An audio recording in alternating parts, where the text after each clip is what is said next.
What's up, guys? Welcome to Roensch Capital Charts. Today we're taking a look at Tesla stock, ticker symbol TSLA, on a variety of time frames in anticipation of the next trading day, Monday, March 18th.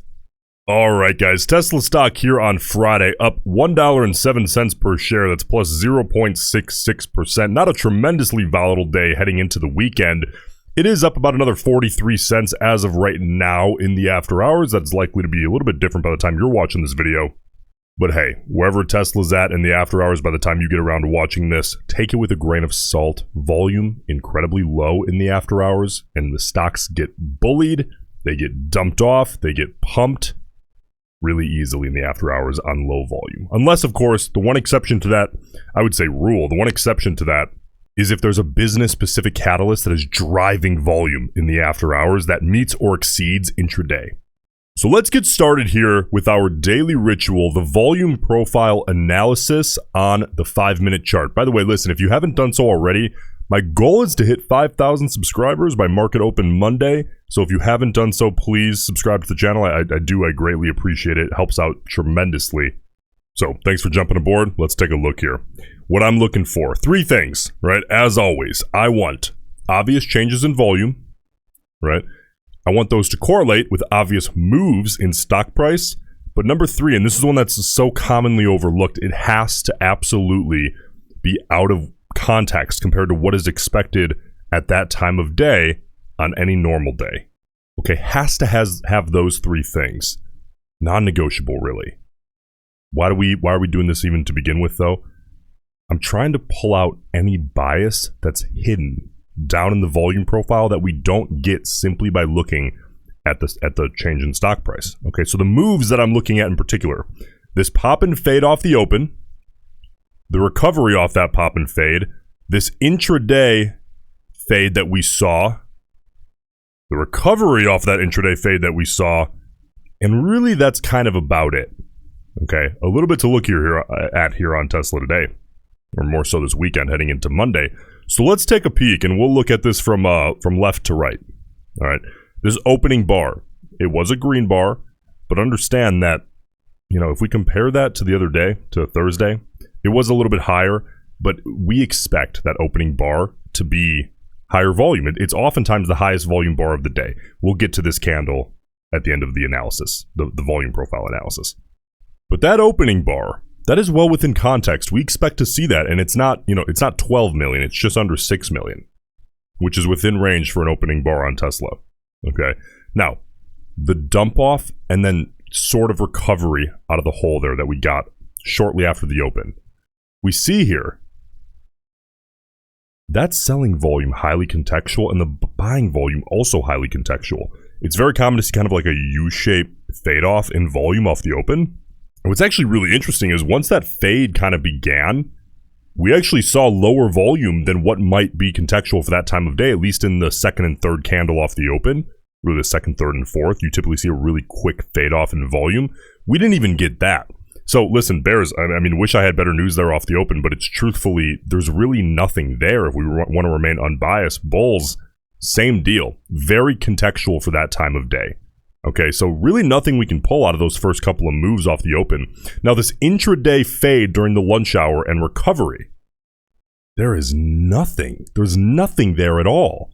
Now, what's really interesting about the volume profile is that it doesn't have to correlate with each other. It does in the way that I explained when we first set this up, but what I mean by that is the bias in the volume profile doesn't necessarily have to match the bias in the end result. You know, what really matters, the stock price. Sometimes you'll see really, really bullish days with a rather obvious bearish bias in the volume profile, which is interesting. It's just another depth of information. And since it's volume and it's just so real, there's no indicator here, there's no magic here. It's literally what the buyers and sellers were doing at that particular time. It's as real as you can get. It's another depth of information, another depth of bias that we can pull out of the market to make us better. But here today on Tesla, and this happens sometimes, there is just nothing. All right.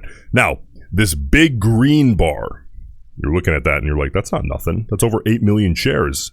immediately after the bell. This is very common as of late and very common in general on blue chips. We see really big volume bars on the first 5-minute bar, or really the first volume bar in general, after the market closes. I believe that it's funds and institutions doing some heavy rebalancing, driving volume. And you can see if you look at the actual candle that was, produced off that volume, it's essentially a doji, right? There's almost no change in that candle itself, which tells me that that's simply likely rebalancing, high volume buying and selling, leading to almost no change in stock price. So there's really not much bias that we can pull out of that candle. All right, let's move on now to levels, the self-fulfilling prophecy, psychological levels that I'm paying close attention to here come Monday.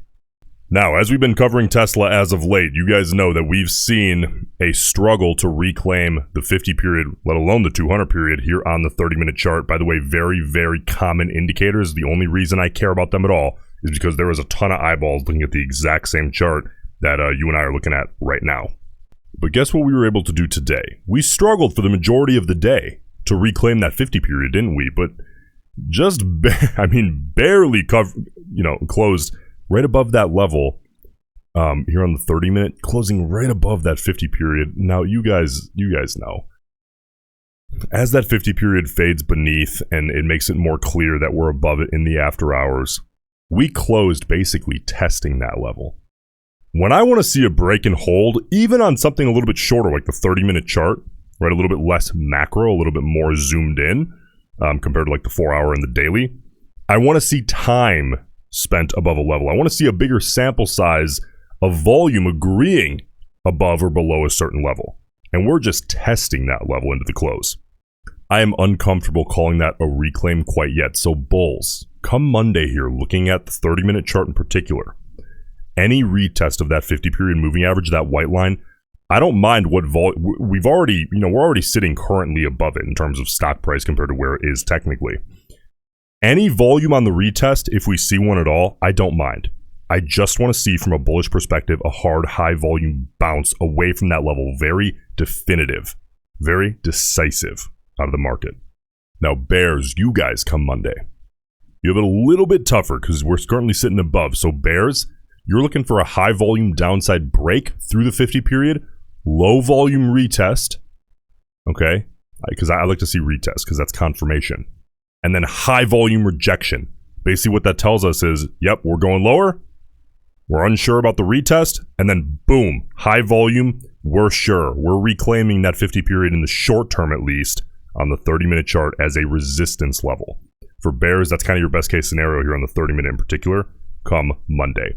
Let's move on now to the 4-hour chart and take a look to see if this is contextual. And you can see that really anything specific to the 4-hour, the nearest thing is going to be that 50 period. It's sitting at 176.07 as of right now. It's not incredibly relevant in the very short term, at least based on Tesla's ATR.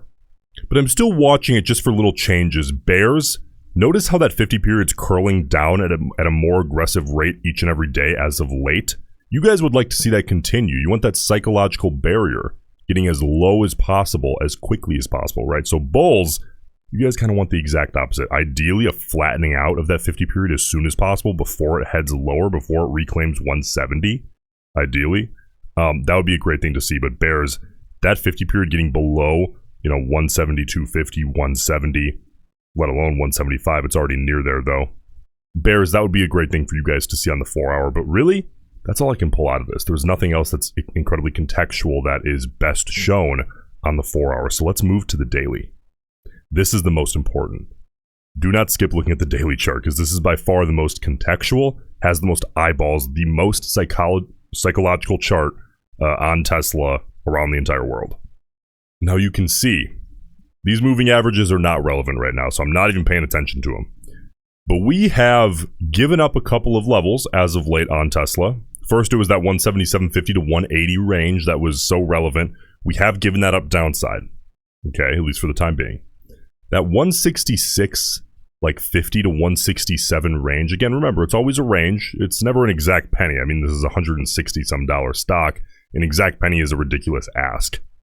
But in the last couple of days, Tesla has also given up that little range of 166.50 to 170. That's a level I've also had drawn for a very long time. It's a technical level, right? It originally started out as a technical level, and then technical levels commonly turn into psychological levels, and vice versa. Okay, so that slowly over time kind of became a psychological level as it became a more and more obvious technical level and more people were watching it, right? To me, it's technicals and psychology, they're really one and the same. But really, I think there's an obvious story on the daily chart here on Tesla come Monday. I'm looking at a channel that's being formed between 160 and that 166.50 to 167 area. Okay? For me, if I'm a bull, any downside test of 160, like we've seen the last couple of days, I want to see that hold. Ideally, hold on as much volume as possible. All right. And to the upside, the objective, if I'm a bull, is to really get above the upper end of that region, like 167, and just get up as close to 170 as possible. Spend a lot of time above that region. I don't mean closing above there 6 minutes before the close or getting above there 6 minutes prior to the close on Monday. I just want to at least show a little bit of resistance against, maybe that's the wrong word, a little bit of hesitation, let's say, against downside breaking that 166.50 to 167 region. Now, bears, your story is really simple here, I think, come Monday. Your primary objective is to hold off the bulls to the upside, right, that 166.50 to 167 region. But your real objective, your real goal is to get down below 160, that psychological level, that round number that we've been seeing respected as kind of a support area the last couple of days. Get down below there. Just make this a 150 something stock as soon as possible. Spend some time, but beneath 160, let everybody agree and close beneath there for at least a day or two. If you're a bear, that's kind of your best case scenario, looking at this from a very zoomed in short-term perspective, like we're doing here on the videos every day. Listen, by the way, all my time while the market is open is spent, of course, doing my own trading. But aside from that, working with the group on kind of my side monitor. I've been running the group working with members for over 3 years now. I'm sending out my scalp setup alerts every day. In-play stock setup alerts, or more so just in-play stock alerts. As they come in, I manually alert them to let people know what traders are watching right now in this exact moment for usually a micro scalping mentality. My swing trade setup alerts, unusual options activity, and I do platinum one-on-one coaching with my platinum members all day long. If you guys would like to get grandfathered in at the current rate so that you're kind of immune to future price raises, you can take a look at that link in the pinned comment. But we're not done here on Tesla. Implied volatility, okay, is currently actually relatively high. It has faded a little bit here on Friday, but it's still sitting pretty high compared to the last few months. So understand, the higher IV goes in comparison to your intended trade time frame, the higher the potential risk of IV crush. Okay, if we were to see implied volatility head back down toward equilibrium again, compared to your relevant or intended trade time frame. So, for example, if you're buying calls or puts for a week out, you don't look at IV for the last 3 years. And if you're buying leaps, for example, deep in the money calls for 18 months out, you're not really looking at IV compared to the last 4 days, right? Contextual is the key. It's the name of the game. Now let's quickly take a look at the short interest here on Tesla. This is for really since the start of 2024. Of course, you have the volume, the stock price, and then that orange line is going to be the estimated short interest. This is the Ortex data. I've been using them for years. I was a paying member, actually. I paid full price for this product for years. But you can see that since the start of the year, it's actually on the rise. Now, Tesla, if we look here, we're looking at 3.5%-ish, 3.46%-ish. That is the current estimate because the actual true short interest data only comes out every couple weeks. So after using this for about 3 years now, very consistently, I found Ortex to be the most accurate when I double checked everything in hindsight over a big sample size of time. So that short interest does seem to be on the rise as we head into 2024 as the stock goes down, which is very interesting. Now, you can look at this really one of two ways. Bears, I think a lot of bears, if they're just trying to confirm their own bias, will be looking at this and saying, okay, Tesla's going lower. You know, I have some peers coming over to the dark side agreeing that Tesla's going even lower than it's already gone. But on the flip side, you would also have some bulls coming in and saying, okay, so as Tesla rips up out of the hole or makes a reversal, the higher the short interest, as long as the stock is reversing anyway, the more fuel can be put on the fire when the bulls eventually squeeze out shorts. That would be like a bullish mentality here. You have to decide which side you're on there, okay? But this is the data. Short interest is on the rise a little bit net since the beginning of 2024. By the way, if you guys want to dig through the world of data that is Ortex on your own, I'm using it for every stock I have personal interest in. At the second link in the description, you can get 10% off by using code Roensch at that link. Now, time for my favorite part of the video here. What was the bias out of the options traders as they positioned themselves on Friday, heading into the weekend and heading into Monday? We can actually pull that out of here. A lot of people are unaware that you can actually dig into the chain this much. We have 2.46 million total contracts traded here on Friday. 1.31 million of those were calls, and about 1.15 million of those were puts. So we are seeing a slight call side bias on the overall call put ratio. But if we break this down by time frame, by delta range, what I'm primarily concerned with is going to be that 0 to 20 delta range. That is on average going to be the short-term speculators. It has the highest concentration of those traders making short-term bets because those are those far out of the money, on average, much shorter expiration date contracts, and they're cheaper, so you get a higher volume sample size. In that range alone, we had about 636,000 calls and about 396,000 puts. So in the short term, you know, we're getting a slight call side bias on the overall ratio, but in the short term speculator category, we're getting a bit heavier call side bias there. Listen, before you head out, if you got value out of the video, please leave a like, help push to some like-minded Tesla traders, investors. And by the way, please don't forget to leave your vote for which ticker you are voting for me to cover as Monday's wildcard stock. Whichever ticker receives the most votes on the weekend's batch of videos will be the stock that I cover for Monday's wildcard. So just head down to the comment section, leave the company name or ticker, and that'll count as your vote for Monday. I appreciate you guys. On your way out, please subscribe to the channel if you got value, and I'll see you in the next one.